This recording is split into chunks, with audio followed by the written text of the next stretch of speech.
कौन जमाना भगेले, कौन जमाना भगेले, कौन जमाना भगेले। छोड़ा दे बगल में छौरी पर दीवाना भगेले, छोड़ा दे बगल में छौरी पर दीवाना भगेले, छोड़ा दे बगल में छौरी पर दीवाना भगेले।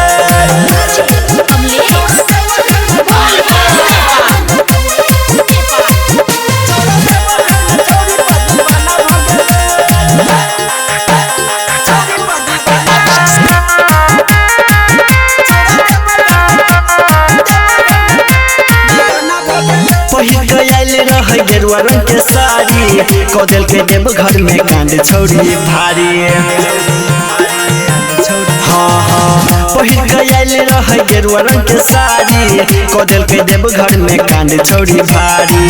हमरा जोड़े छौरी एले बोल बम हो, अब न भैया बताबै छियो हम हो। पीके गदा मन माना भगेले, मन माना भगेले, मन माना भगेले। छोड़ा दे बगल में छौरी पर दीवाना भगेले, छोड़ा दे बगल में छौरी पर दीवाना भगेले, छोड़ा दे बगल में छौरी पर दीवाना भगेले।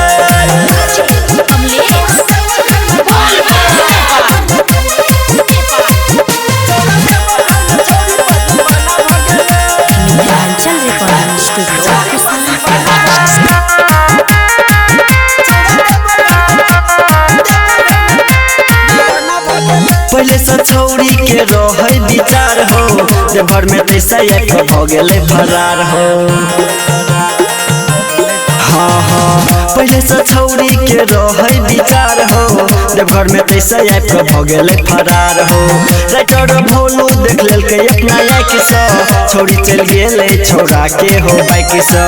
संतोष दीवाना सरवाना भगेले, हरवाना भगेले, हरवाना भगेले।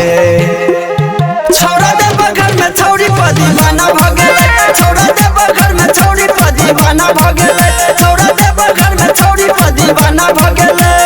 Mithilanchal recording studio Kisanpur.